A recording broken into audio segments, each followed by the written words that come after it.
Boleh. Ustaz. A'udzu billahi minasyaitonir rajim. Bismillahirrahmanirrahim. Ya hayy ya qayyum bi rahmatika astaghits aslih li sya'ni kullah. ولا تكلني إلى نفسي طرفة عيني رب اشرح لي صدري ويسر لي أمري واحلل عقدة من لساني يفقهوا قولي الحمد لله والصلاة والسلام على أشرف الأنبياء والمرسلين سيدنا محمد وعلى آله وصحبه أجمعين أما بعد. Assalamualaikum warahmatullahi ta'ala wabarakatuh.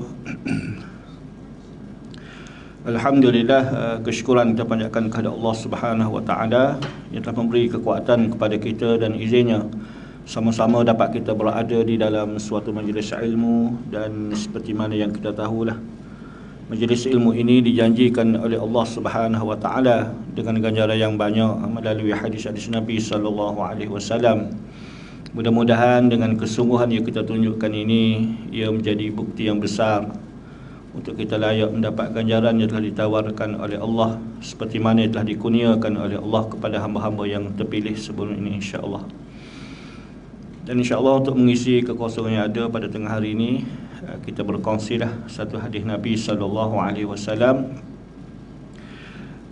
An Jabir bin Abdullah radhiyallahu anhuma qala qala Rasulullah sallallahu alaihi wasallam bainana ana amshi sami'tu sautan minas sama' farafa'tu basari fa izal malakul ladzi ja'ani bihi ra'in jalisun ala kursiyyin bainas sama'i wal ard فرعبت منه فرجعت فقلت زملوني زملوني فأنزل الله تعالى يا أيها المدثر قم فأنذر إلى قوله والرجز فاهجر. Hadis yang bermaksud daripada Jabir bin Abdullah radhiyallahu anhuma, Allah Ta'ala redha kepada dia dan redha kepada ayahnya, bahawasanya Nabi sallallahu alaihi wasallam telah bersabda, suatu saat aku berjalan, tiba-tiba aku mendengar suara daripada langit, lalu aku pun tengok ke atas, ternyata ada satu makhluk yang pernah datang kepadaku di Gua Hira, sedang duduk di atas kursi antara langit dan bumi. Lalu aku pun merasa ketakutan dan langsung pulang, lalu berteriak mengatakan selimut aku, selimut aku. Maka Allah Ta'ala pun menurunkan ayat Ya ayyuhal muddassir qum fa'anzir wa rabbaka fakabbir wa thiyabaka fatahhir war rujza fahjur. Baik, mengenai hadis yang kita baca ni, Hadis ni diambil daripada Jabir bin Abdullah radhiyallahu anhuma. Allah Taala redha pada dia dan redha kepada ayahnya.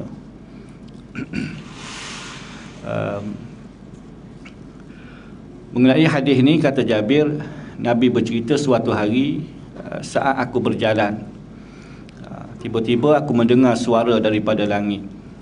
Lalu Nabi kata, aku tengok ke atas. Ternyata ada satu makhluk yang pernah datang kepadaku di Gua Hira dalam keadaan duduk di atas kursi antara langit dan bumi. Lalu menyebabkan aku ni rasa takut dan pulang, lalu berteriak mengatakan, selimut aku, selimut aku. Maka Allah Ta'ala pun turunkan ayat Ya ayyuhal muddassir sehingga pada ayat warrujza fahjur. Baik. Untuk kita nak faham ataupun nampak tentang situasi hadis yang kita baca ni, kena rujuk balik pada sirah lah. Secara basicnya sirah, semua kita tahu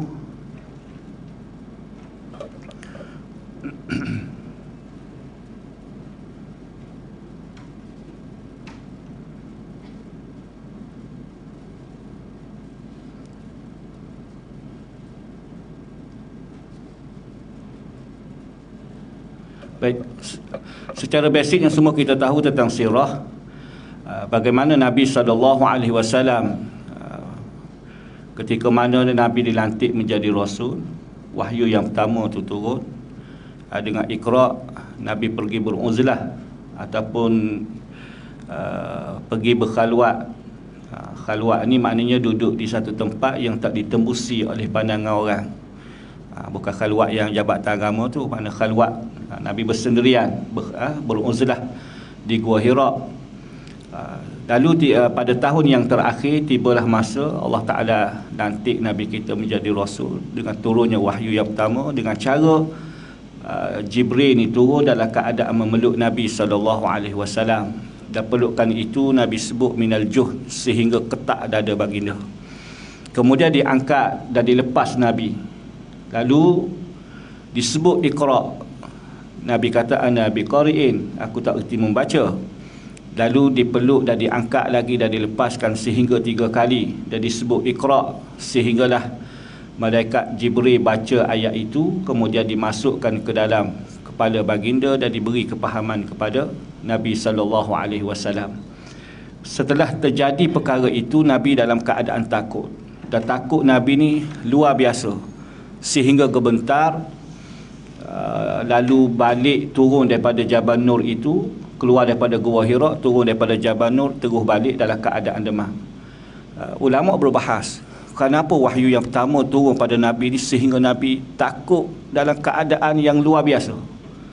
Sebab yang pertamanya, Nabi tak diberitahu untuk nak diturunkan wahyu itu dengan cara Jibril ni turun memeluk Nabi. Itu satu hal. Kemudian yang kedua, dalam gua tu dia berlaku sentuhan, tapi rupa tak nampak. Berlaku sentuhan, rupa tak nampak. Sentuhan tu maknanya peluk Nabi sehingga ketak dada. Kemudian pula kedengaran suara, rupa tak nampak. Tak kata Nabi lah, kalau kita sendiri pun duduk rumah seorang-seorang, benda orang tak bagi tahu. Dah kita tahu rumah tu kita seorang je duduk, tidur malam. Mungkin tersedar pukul 1, pukul 2 pagi, rasa dahaga air ke apa ke, pergi ke dapur, tengah-tengah duduk minum air kat dapur. Kita tahu rumah tu kita seorang duduk, tengah duduk minum air, tiba-tiba mari makhluk duduk gosok atas belakang, duduk gosok atas kepala. Tengok tak ada. Kalau jelas terus tak apa, senang nak lari. Kalau tengok rupa-rupa dia toyo sebagai contoh, kita orang Melayu ni, hatu raya ke, tak apalah, senang. Tapi tengok-tengok duduk minum air ni, duduk gosok atas belakang, gosok atas kepala, tengok tak ada. Sekali tak apa lagi, main 3 kali, rasa berlari habis keluar rumah. Maka itulah yang berlaku kepada Nabi SAW. Berlaku sentuhan, rupa tak nampak. Dalam masa yang sama pula kedengaran suara, dalam keadaan rupa tak nampak pula. Maka menyebabkan Nabi keluar dalam keadaan ketakutan sehingga gemetar, lalu balik mengatakan kepada Khadijah, zammiluni, zammiluni, selimut aku, selimut aku. Maka selepas daripada itu, waktu tu reda sedikit ketakutan kepada baginda, maka Nabi SAW pun bangun dan bercerita kepada Khadijah, sehingga Nabi mengatakan, mali, apalah nak jadi pada diri aku ni. Ibnu Hajar mengatakan Nabi merasakan apa yang berlaku di Gua Hira itu adalah satu petanda yang bahawasanya umur dia ni tak panjang dah. Sebab pelik sangat berlaku. Kalau tak kerana umur tu tak panjang, apa yang berlaku di Gua Hira itu adalah satu petanda yang bahawasanya hidup dia ni nak dikenakan dengan musibah yang besar, sebagai petanda nak datangnya musibah yang besar. Ataupun tak kerana itu Nabi merasakan apa yang berlaku di Gua Hira itu adalah hidup dia telah diganggu oleh makhluk halus. Maka Nabi bangun dalam keadaan lemah, merasakan, kata kepada Khadijah, amali, apalah nak jadi pada diri aku ni. Maka Khadijah mengatakan kepada Nabi SAW, kala, tidak. Waktu itulah Khadijah ni bagi semangat kepada baginda. Lalu Khadijah bercerita tentang kebaikan kepada apa yang telah dilakukan oleh baginda, mengatakan kamu adalah orang yang memuliakan tetamu. Kamu wahai Muhammad adalah orang yang suka bagi makan pada orang, suka bagi minum pada orang, orang yang sentiasa menunaikan segala hajat orang yang minta pertolongan dengan kamu. Khadijah bilang kebaikan Nabi. Maka Khadijah kata, tak mungkin Tuhan nak mesia-siakan orang yang seperti mana kamu ni. Maka untuk nak pastikan apa yang berlaku kepada Nabi SAW ketika itu, maka Khadijah bawa Nabi kita pergi berjumpa dengan basic sirah apa dia, bawa pergi berjumpa dengan Waraqah bin Naufal. Waraqah bin Naufal ni sepupu kepada Khadijah, sebab Waraqah bin Naufal bin Asad. Waraqah Khadijah binti Khuwailid bin Asad, Waraqah bin Naufal bin Asad. Jadi datuk sama sepupu lah. Dan Waraqah disebut pada waktu itu dia ni sudah tua dah. Waraqah ni, kalau kita pernah baca 10 orang Arab yang agak kecewa dengan cara kehidupan jahiliah, yang mereka ini asingkan diri daripada masyarakat. 10 orang Arab itu, salah seorang di kalangan mereka adalah Waraqah bin Naufal. Dan dialah orang yang pertama menterjemahkan Bible daripada bahasa Ibrani kepada bahasa Arab. Bible yang asli tu, yang asal, daripada bahasa Ibrani kepada bahasa Arab. Dan Bible bila berlalu masa 200-300 tahun tu berlaku tokoh tambah dah lah. Tapi yang asal itu adalah Waraqah bin Naufal yang terjemah kepada bahasa Arab. Dia ni alim dalam bahasa Ibrani dan dia tahu kitab-kitab lama. Maka Khadijah bawa Nabi kita pergi berjumpa dengan Waraqah. Maka Khadijah kata, wahai Waraqah, kamu dengarlah apa yang nak diceritakan oleh suami kamu, oleh suami aku. Maka Waraqah dalam keadaan tua pada waktu tu. Dia ni umur sudah tua dah, mata tak nampak dah. Maka Waraqah kata, ceritalah wahai pemuda apa yang terjadi kepada diri kamu. Maka Nabi ceritalah, aku berada dalam gua seorang, tiba-tiba datang satu makhluk memeluk aku daripada belakang, kemudian dia angkat dan dilepas dan disuruh baca Iqra. Kemudian aku kata ana biqari'in, tak erti membaca. Kemudian dia ulang lagi, peluk lagi, angkat lagi, lepas lagi, suruh baca Iqra, sehinggalah ayat itu dibaca kepada aku dan diingat dan diberi kepahaman dalam hati aku. Kemudian makhluk ni telah hilang. Apa yang terjadi ni, kata Nabi. Bila Nabi cerita kepada Waraqah keadaan yang berlaku di Gua Hira itu, maka Waraqah mengatakan, haza namus, itu adalah namus, satu makhluk allazi nazzalallahu ala Musa, yang pernah diturunkan oleh Allah Ta'ala kepada Nabi Musa AS. Maka Waraqah menyebut pada waktu itu, kalau itulah yang berlaku kepada diri kamu, itu adalah makhluk yang bernama namus, Jibril lah. Dan makhluk ni pernah diturunkan oleh Allah kepada Nabi Musa. Bila terjadi perkara ini menunjukkan kamu telah dilantik menjadi rasul, maka Waraqah menyebut, ya laitani, alangkah indahnya pada waktu ini kalaulah umur aku ni masih muda, kata Waraqah. Kalaulah umur aku ni masih muda, akan aku mempertahankan suami kamu dengan sekuat-kuatnya. Sehingga Nabi pelik, nak mempertahankan apa? Kerana suatu hari nanti bila berlaku perkara ini, suami kamu ini akan ditentang. Waraqah sebut pada Khadijah, suami kamu ni akan ditentang oleh kaum dia sendiri. Bahkan penentangan itu berlaku sehingga mengeluarkan dia daripada tempat dia. Kalaulah aku ni masih muda, kata Waraqah, akan aku mempertahankan suami kamu dengan sekuat-kuatnya. Nabi rasa pelik bila disebut oleh Waraqah, sehingga Nabi kata, awikhrijuhum, kenapa mereka nak keluarkan aku daripada Mekah, daripada tempat aku? Sebab waktu tu Nabi tak berbalah dengan orang pun. Dan orang pun tak sakit hati dengan Nabi apa waktu tu.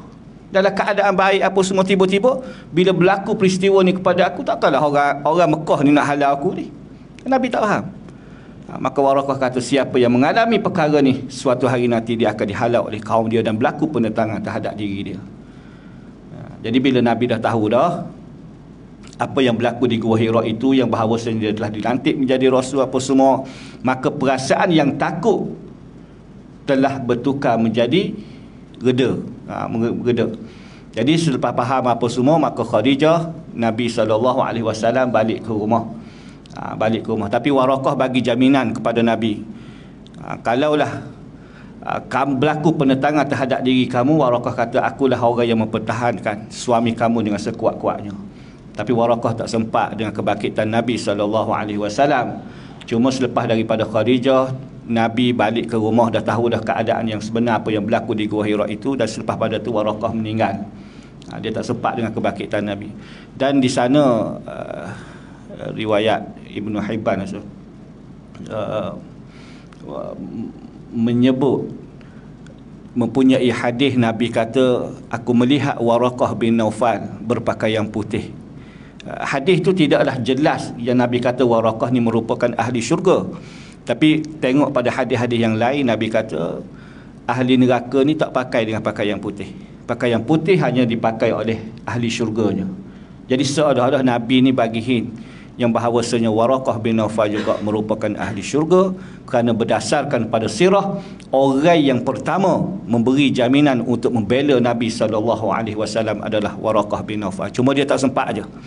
Jadi bila Nabi balik dengan Khadijah, selepas pada tahu semua apa yang berlaku itu, duduk kat rumah, perasaan yang takut tadi itu telah hilang, bertukar menjadi rindu pula dah. Sebab dah tahu dah punca dah. Jadi hodok takut-takut tu, Nabi rasa kalau boleh jumpa sekali lagi, seronok juga. Jadi seronok dah. Sebab dah tahu dah punca dah.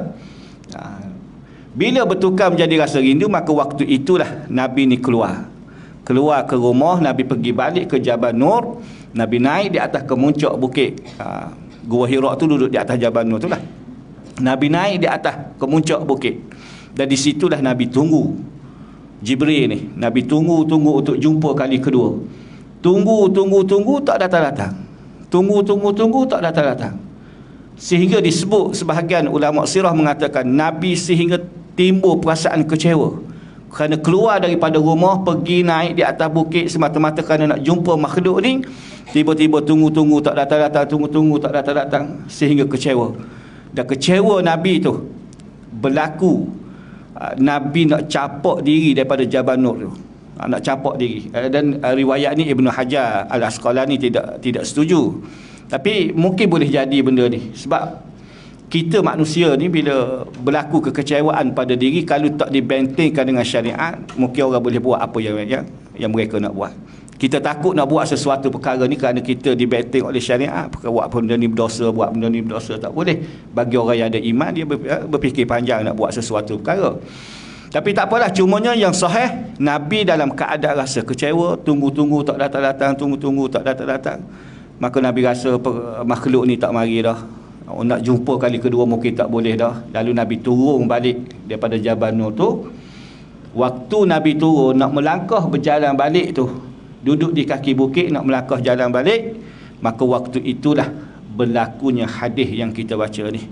Nabi kata, di saat aku berjalan, tiba-tiba aku mendengar suara daripada langit.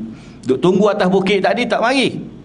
Tiba-tiba turun nak balik dalam keadaan rasa kecewa dah, makhluk ni tak datang. Dengar suara daripada langit. Lalu Nabi kata, aku tengok ke atas, ternyata mempunyai makhluk yang pernah datang kepadaku di Gua Hira, yang mungkin Nabi merasakan. Dan makhluk ni dalam keadaan rupa yang sebenar, duduk di atas kursi. Macam mana kursi duduk tu tak perlu soal lah. Sofa ke, kursi jati ke, tak, wallahu alam itu tak diperincikan. Cuma Nabi kata duduk di atas kursi antara langit dan bumi. Bila aku tengok dalam rupa asal yang sebenar, dalam hadis yang lain Nabi kata Jibril mempunyai 600 sayap. 600 sayap. Satu sayap itu memenuhi ufuk dunia.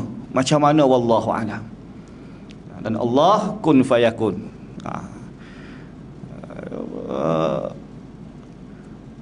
kehidupan makhluk ni banyak benda yang kita rasa hak realiti berlaku ni, hak kita boleh tengok secara zahir pun ada benda yang kita berfikir panjang. Kalau tengok kat video kat apa ni, tengah-tengah laut kapal yang besar tu, tiba-tiba mari ikan paus lebih besar dia lagi daripada kapal tu. Kita kata ada makhluk yang macam ni, besar dia tu. Maknanya ni tentera Allah. Allah Ta'ala cipta satu makhluk yang untuk bekerja dengan arahan dia, seperti mana para malaikat. Mungkin Jibril 600 sayap, satu sayap memenuhi ufuk dunia. Macam mana wallahu a'lam. Hak dalam laut ikan paus, maknanya makhluk yang tak dipertanggungjawab apa-apa pun Allah Ta'ala boleh cipta dengan besar macam tu. Kun fayakun lah. Kalau tak kerana kun fayakun pun Allah Ta'ala maha berkuasa di atas sesuatu perkara. Ikan paus besar. Zaman-zaman sekolah dulu orang buat teka-teki. Dia kata binatang apa hak paling besar sekali. Orang kata gajah tak betul apa semua. Orang sebut ikan paus pun tak betul lagi. Rupa-rupa dia ada sambungan dia. Dia kata ikan paus celup tepung. Ikan paus tu besar dah, bila celup tepung tu dia lagi besar lah. Jadi Nabi kata, aku tengok makhluk ni duduk di atas kursi antara langit dan bumi, maka menyebabkan aku timbul rasa ketakutan, sehingga aku balik ke rumah dalam keadaan takut, dan kata pula kepada Khadijah mengatakan, zammiluni selimu aku. Maka selepas daripada itu Allah Ta'ala turunkan ayat, ya ayyuhal muddassir, wahai orang yang berselimut, kum, bangun. Habis dah 40 tahun dah tidur ni, 40 tahun dah. Sekarang bangun, fa'anzir, bagi peringatan kepada manusia. Peringatan dari sudut wa rabbaka fakabbir, demi Tuhan kamu hendaklah perbesarkan Allah Subhanahu wa taala. Wasiyabaka fatahir, Allah Taala sebut arah pada Nabi, pakaian kamu itu hendaklah dibersihkan. Ibnu Zaid mengatakan Allah Taala sebut kepada Nabi supaya pakaian kamu dibersihkan kerana keadaan orang Arab jahiliah pada waktu itu hidup dalam keadaan kotor. Walaupun sebahagian di kalangan mereka ada yang berjawatan, ada yang mempunyai harta, ada kedudukan di kalangan masyarakat, tapi cara hidup mereka ni kotor, bergulumban dengan tanah, dan perkara sinoni yang berlaku di kalangan Arab jahiliah itu adalah kehidupan mereka hidup dalam keadaan mabuk. Dan kita tahulah orang mabuk ni nak uruh diri tak boleh, mabuk. Jadi Allah arahkan kepada Nabi supaya nak buat kerja dakwah ni, bagi peringatan pada manusia, seru manusia supaya memperbesarkan Allah Ta'ala. Dalam keadaan kamu berdakwah ini, pakaian kamu itu hendaklah dibersihkan. Itu kata Ibnu Zaid. Ibnu Abbas mengatakan wasiyabaka fatahir, Allah Ta'ala sebut pakaian kamu hendaklah dibersihkan itu, kalaulah pakaian tu disebut dalam Al-Quran, diberi arahan kepada Nabi SAW sehingga sampai kepada pakaian, menunjukkan apa yang lebih besar daripada itu. Allah Ta'ala nak arah, apatah lagi pada tubuh badan kita mestilah lebih-lebih lagi dibersihkan adalah kehidupan kita ni. Allah Ta'ala sebut pakaian. Kalau pakaian tu suruh tekan dah, maka tubuh badan itu dari sudut zahir, dari sudut batinnya perlu dibersihkan. Maknanya dari sudut zahir itu bersih dah, bersih dari sudut kekotoran apa semua. Dari sudut batinnya adalah keikhlasan pada Allah Subhanahu wa taala, yang suatu hari nanti bila kamu buat kerja ni, kamu ada pengikut, kamu akan diangkat, akan dijuna apa semua, maka kena hendak ikhlaskan pada Allah Taala. Jangan kerana nak pada sokongan, nak pada jawatan, nak pada apa semua, jangan. Maka Allah Taala pesan awal-awal, wasiyabaka fatahir warujza fahjur, dan suruh mereka tinggalkan perkara yang lara-lara ni, suruh mereka tinggalkan wahai Muhammad. Maka ulama sirah dan sebahagian ulama tafsir mengatakan, bila turun saja ayat ni kepada Nabi SAW, wahai orang yang berselimut, ya ayyuhal mudassir kum fa'anzir, maka waktu itulah Nabi kita ni bangun. Nabi bangun, orang yang pertama Nabi jumpa adalah Khadijah. Lalu Nabi kata, wahai Khadijah, Islam kamu. Islam. Maka Khadijah pun Islam. Sebab itulah Nabi ni, kita duk dengar cerita-cerita Isra' Mi'raj ni. Isra' Mi'raj. Berlakunya tahun kesedihan kepada Nabi SAW bila mana orang dah mula berani dah bertindak kasar kepada Nabi. Kemudian itu tahun itu pula berlakunya kematian Abu Talib yang sentiasa membela Nabi SAW. Dalam masa yang sama tahun tu juga telah meninggalnya Khadijah, orang yang senantiasa support Nabi SAW. Balik daripada Gua Hira dalam keadaan takut, gemetar, suruh isteri ni selimut aku. Khadijah tak bertanya banyak kepada Nabi SAW. Kalau kita ni mungkin tanya juga, selimut juga, tapi sebelum selimut mungkin tanya. Orang beli rumah besar-besar hidup dalam gua, apa balik duk takut-takut, gemetar, nyusah dia pula suruh selimut. Mari mana? Mesti dia tanya. Tak? Khadijah tak tanya. Orang yang banyak support Nabi SAW. Dan Allah Ta'ala aturlah kehidupan Nabi, dikurniakan isteri yang sangat memahami keadaan Nabi SAW. Dan satu pula, seorang isteri yang tak bakit, tidak mempersoalkan langsung. Nabi bangun daripada itu, Nabi kata, wahai Khadijah, Islam kamu. Khadijah terus Islam, tak bertanya banyak pada Nabi SAW. Orang yang mula-mula memeluk Islam, Nabi itu tak perlu kira lah. Orang yang mula-mula peluk Islam adalah Khadijah. Maka selepas daripada Khadijah itu, Nabi berjumpa dengan Ali. Nabi kata, ya gulam, wahai budak, Islam kamu. Ini orang yang sekitar rumah Nabi SAW, kerana kita tahu Sayyidina Ali adalah orang yang membesar dengan Nabi. Dan Ali pada waktu tu usia 9 tahun, sebahagian riwayat menyebut 10 tahun. Jadi Nabi kata, wahai budak, Islam kamu. Maka selepas daripada tu Sayyidina Ali ikut Nabi, dan Nabi jumpa pula Zaid bin Harisah. Nabi kata, wahai Zaid, Islam kamu. Maka Zaid pun Islam. Dan waktu itulah Nabi keluar daripada rumah, Nabi pergi berjumpa dengan Abu Bakar, kawan karib dia, dan Nabi bercerita tentang apa yang berlaku kepada dia bermula daripada Gua Hira apa semua ni. Aku telah dilantik menjadi Rasul, bawa satu agama yang betul apa semua. Maka Abu Bakar tak mentakwil langsung cerita daripada Nabi, lalu beriman dan mengikut Nabi SAW. Hari yang pertama turunnya ayat ya ayyuhal muddassir, hari yang pertama turun saja ayat ni, 4 orang peluk Islam. 4 orang peluk Islam. Kita ulas sedikit tentang ayat ya ayyuhal muddassir, wahai orang yang berselimut. Kalau kita perhati, tengok dalam kebanyakan ayat-ayat suci Al-Quranul Karim, Allah Ta'ala tak pernah memanggil Nabi kita dengan panggilan ya Muhammad. Carilah ayat ya Muhammad ni, tak ada. Rasanya perkataan Muhammad di dalam Al-Quran hanya 2-3 tempat aja. Itu pun bukan Allah Ta'ala panggil Nabi kita ataupun seru Nabi, tapi Allah Ta'ala nak bercerita fungsi Muhammad tu siapa dia. Seperti mana ayat wa ma Muhammadun illa rasulun qad khalat min qablihi rusul. Tidaklah Muhammad itu samalah seperti mana rasul-rasul yang terdahulu, dia ni akan mati juga, sama. Allah Ta'ala cerita fungsi Muhammad itu. Ayat yang lain Muhammadur Rasulullah, Allah Ta'ala nak cerita Muhammad ini adalah utusan Allah. Tapi ayat berkenaan tentang panggilan daripada Allah, seruan daripada Allah, tak dipanggil dengan panggilan nama seperti mana ya Muhammad, tak ada. Melainkan Allah memanggil dengan keadaan situasi yang berlaku kepada baginda. Ada kala Allah Ta'ala panggil Nabi kita dengan jawatan dan gelaran Nabi SAW, seperti mana ayat ya ayyuhan Nabi, ya ayyuhar Rasul. Ada kala Allah Ta'ala panggil dengan situasi keadaan yang berlaku pada Nabi, seperti mana ayat tadilah ya ayyuhal muddassir, wahai orang yang berselimut. Begitu juga dengan ya ayyuhal muzammil, wahai orang yang berselimut. Ada orang nama Muzammil sini? Tak ada. Kawan. Dia sembang kedai kopi. Dia kata anak dia ni 8 orang.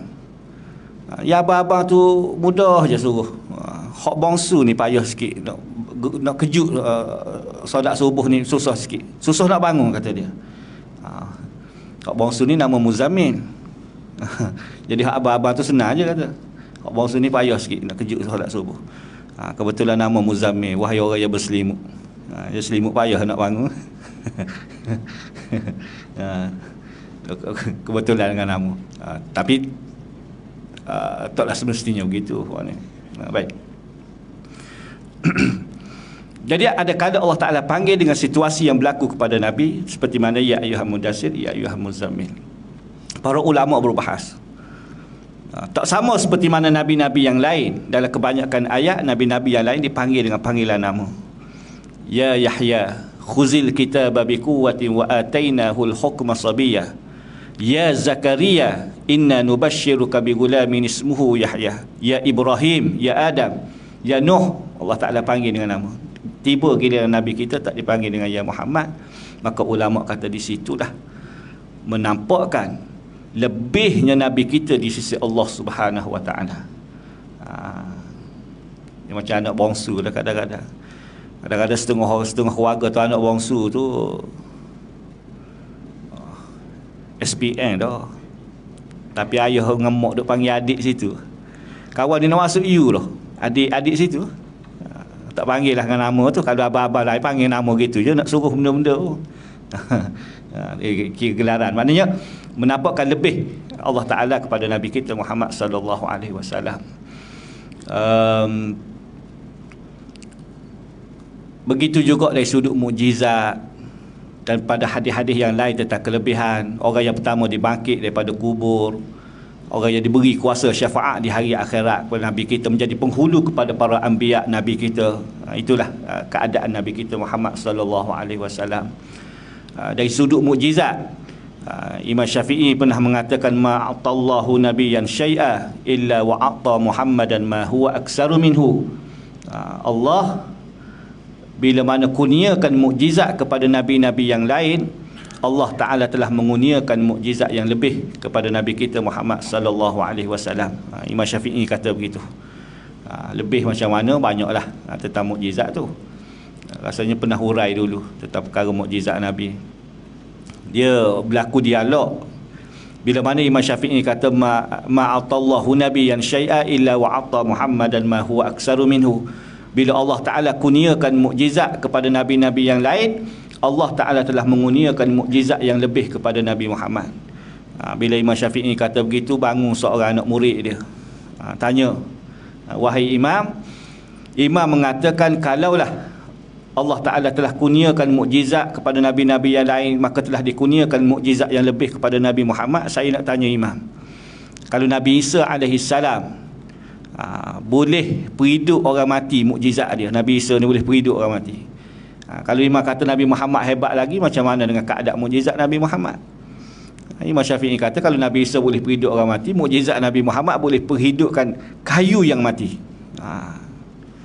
Dalam kisah batang tama yang menangis, ketika mana pada peringkat awal Islam, masjid Nabi, tiang masjid Nabi ni dibuat daripada batang tama. Maka Nabi bila nak sampaikan ilmu kepada para sahabat, nak berkhutbah, maka Nabi nak bercakap, Nabi duduk bersandar di tiang masjid itulah yang dibuat daripada batang tama. Jadi bila mana makin hari makin lama, makin ramai di kalangan para sahabat, bila Nabi berkhutbah, Nabi bercakap, menyampaikan ilmu, duduk bersandar di tiang masjid itu, orang belakang ni tak dengar, orang belakang tak nampak. Sebab dulu tak ada mic macam kita ni. Maka dicadangkan kepada Nabi supaya buat mimbar. Dan disetujui Nabi setuju, kemudian dibinanya mimbar.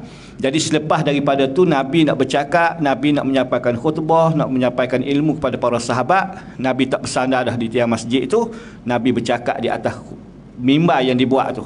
Maka tengah-tengah duk bersyarah apa semua, tiba-tiba dengar suara orang menangis seperti mana kanak-kanak menangis. Kerana terlalu sedih. Kalau dulu Nabi nak bercakap, nak apa, Nabi berhampiran dengan dia, dah dekat dengan dia. Tapi sekarang dah ada mimbar, Nabi berjauhan dengan dia, cari-cari, tengok-tengok suara tu keluar daripada batang tiang masjid yang dibuat daripada batang tama, hak selalu Nabi duduk bersandar kat dia. Jadi Imam Syafi'i kata kalau Nabi Isa boleh perhidup orang mati, Nabi Muhammad boleh perhidup kayu yang mati. Hebat Nabi Muhammad ni. Tak puas hati lagi pemuda ni, tanya pula, Nabi Musa alaihissalam telah dikurniakan oleh Allah mukjizat Nabi Musa ni boleh belah air laut. Boleh belah air laut. Adalah kisah yang panjang dicerita dalam Al-Quran. Jadi kalaulah Nabi Muhammad ni hebat lagi macam mana? Imam Syafi'i kata kalau Nabi Musa boleh belah air laut, Nabi Muhammad hebat lagi. Nabi Muhammad boleh belah bulan, kata Imam Syafi'i. Laut duk bawah, bulan duk atas, susah bulan nak belah. Hebat Nabi Muhammad ni. Tak puas hati lagi pemuda ni, tanya lagi. Nabi Musa alaihi salam juga mukjizat dia, fang fajarat min husnata asyrata aina. Nabi Musa bila pukul batu, terpacarlah 12 mata air, boleh keluarkan air di celah batu. Kalau imam kata Nabi Muhammad hebat lagi mukjizat dia, macam mana dengan keadaan mukjizat Nabi Muhammad? Imam Syafi'i kata kalau Nabi Musa boleh keluarkan air di celah batu, Nabi kita ni hebat lagi, boleh keluarkan air di celah jari. Pelik jari lagi lah daripada batu tu. Tak puas hati lagi.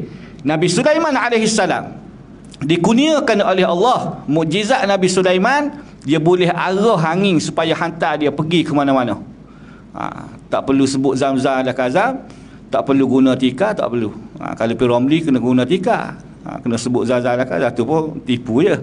Tapi Nabi Sulaiman ni dia boleh arah begitu je angin supaya hantar dia pergi ke mana-mana, dia boleh terbang, seluruh dunia boleh terbang.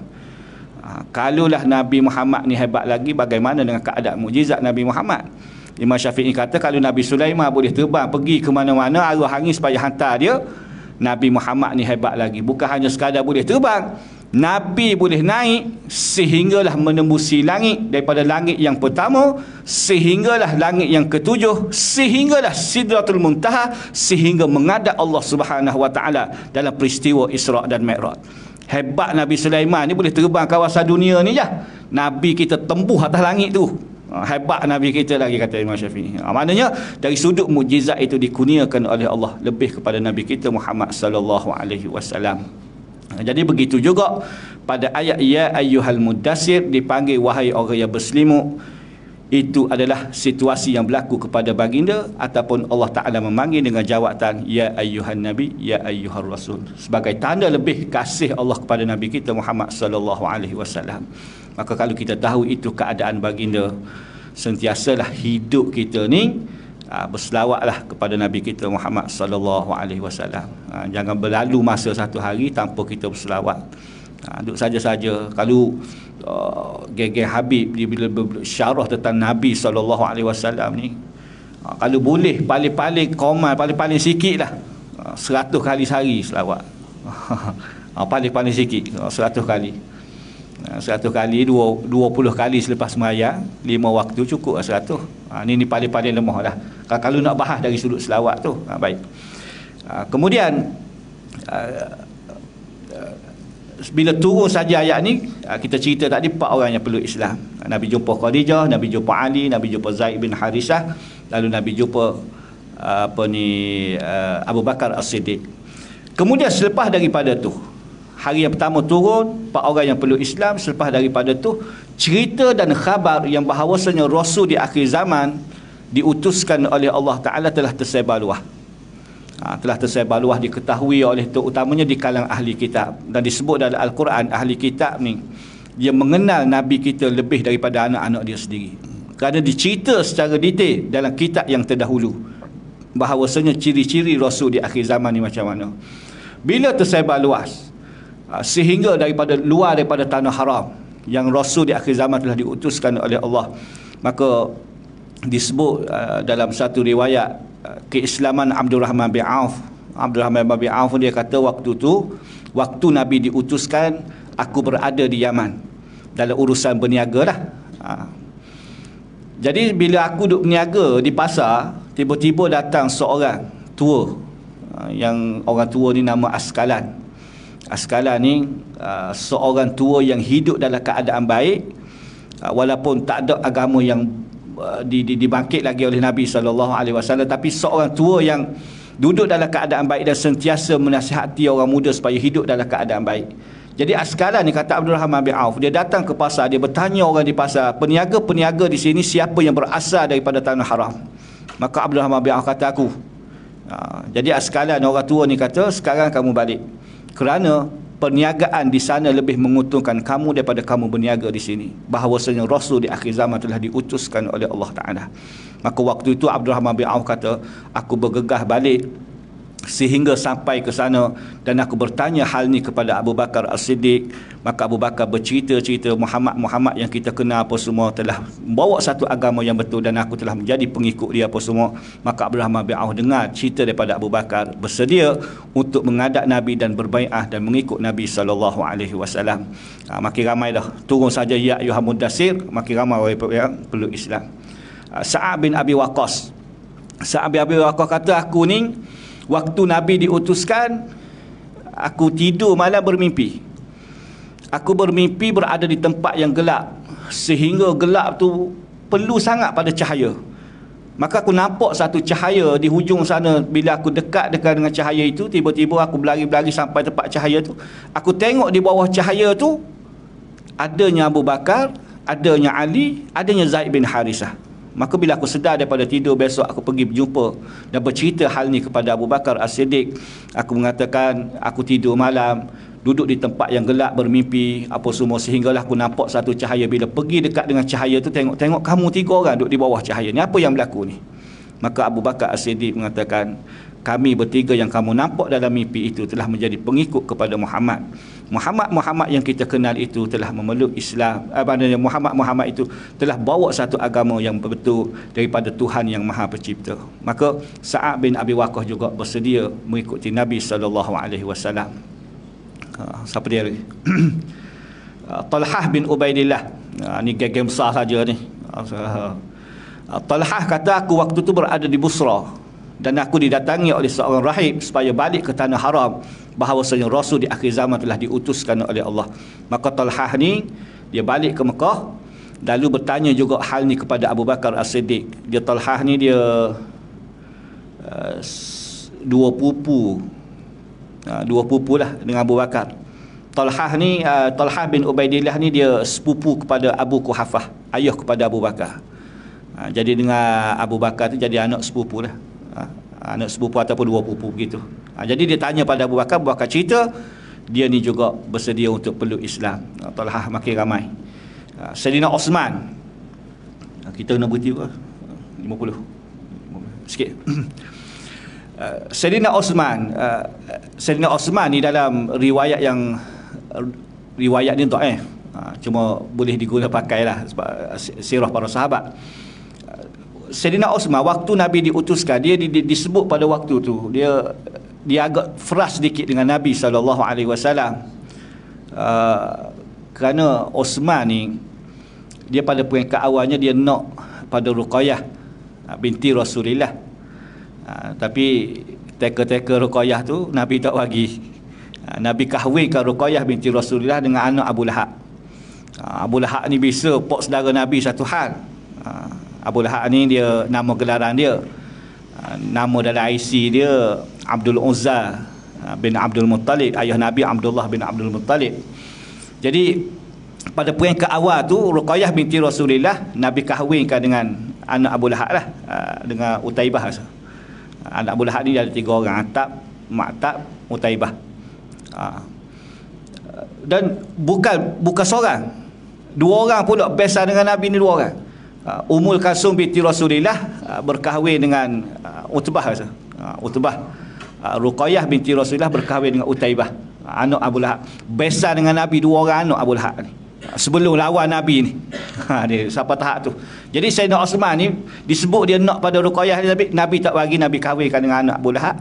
Maka dia agak frust sedikit dengan Nabi SAW.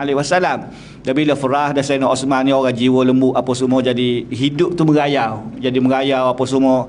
Aku duk merayau kat luar apa semua, tiba-tiba aku balik ke rumah. Masuk ke dalam rumah ni, tengok-tengok orang mokcik-mokcik aku ni di kalangan orang perempuan duk bersyair dah. Orang duk bersyair bahawasanya Muhammad telah bawa nur, bawa cahaya apa semua. Lalu Safiyah, mak saudara Sayyidina Osman, ibu kepada Zubair bin Awam, Safiyah mengatakan, wahai Osman, kamu keluar, kamu bertanya pada orang apa yang berlaku pada Muhammad ni. Orang duk puji dia, orang duk bercakap, duk bersyair tentang diri dia ni, apa yang berlaku ni. Pergi tanya orang. Lalu waktu itulah Sayyidina Osman dia keluar, dia pergi tanya pada Abu Bakar apa yang berlaku pada Muhammad. Situasi dalam keadaan duk ferah dengan Nabi, tiba-tiba balik orang duk puji Nabi. Jadi pelik Sayyidina Osman, dia pergi tanya Abu Bakar. Lalu Abu Bakar mengatakan, Muhammad telah bawa satu agama yang betul dan aku ni pengikut dia. Pada peringkat awal, Osman ni dia canggah Abu Bakar. Dia mengatakan, kalaulah Muhammad yang kita kenal itu telah bawa satu agama yang betul, menunjukkan Tuhan yang orang Arab sembah pada hari ini adalah Tuhan yang salah. Osman teki Abu Bakar. Abu Bakar disebut, ada hadis ni masyhur. Abu Bakar mengatakan, wahai Osman, kamu adalah orang yang cerdik dan kamu boleh fikir sendiri tentang keadaan Tuhan orang Arab sembah pada hari ini. Tuhan yang orang Arab sembah pada hari ini adalah Tuhan yang tak boleh bagi mudarat dalam hidup manusia dan tak boleh bagi manfaat dalam hidup manusia. Tak minta suruh bagi manfaat apa, bagi mudarat pun tak boleh dah. Kalau kita kata Fir'aun, Fir'aun ni dia mengaku dia jadi Tuhan. Adalah kudrat dia untuk beri mudarat pada orang tu, adalah. Orang kata suruh bunuh, boleh mati orang, dia bunuh. Boleh periduk orang, periduk orang dia. Maknanya dia tak bunuh, bagi makan. Mana kudrat untuk bagi manfaat pada orang tu ada. Tapi Tuhan yang orang nak sembah pada hari ini tak boleh bagi mudarat dan tak boleh bagi manfaat dalam hidup manusia. Tuhan itulah adalah Tuhan yang pekak, kata Abu Bakar. Tuhan yang disuruh bagi sehingga Sayyidina Osman kata betul juga. Maka Osman dalam keadaan rasa defrah dengan Nabi apa semua, bersedialah untuk berjumpa dengan Nabi dan Abu Bakar, bawa dia. Dan Nabi tengok Osman daripada jauh. Nabi kata, ajibillah, terimalah seruan daripada Allah Ta'ala, terimalah seruan daripada aku untuk syurga Allah Subhanahu Wa Ta'ala, kata Nabi. Jadi bila Nabi semangat seru Osman begitu, maka Osman terus berbai'ah dan mengikuti Nabi SAW. Bermula turunnya ya ayyuhal mudassir, sehinggalah pada ayat yang seterusnya apa yang berlaku selepas pada itu, timbullah pengikut-pengikut Nabi SAW. Dan itulah di antara 2-3 sahabat-sahabat yang besar yang kisah tentang keislaman mereka selepas turunnya ya ayyuhal mudassir. Dan sahabat ni 1000 orang. Kita baru bercerita 4-5 orang baru, dan insya-Allah sambung pada kuliah yang akan datang lah, kalau ada. Jadi lewat dah. Jadi berhenti, gantung situ dulu lah. Gantung situ. Wabillahi taufiq. Assalamualaikum warahmatullahi wabarakatuh. Wallahu a'lam.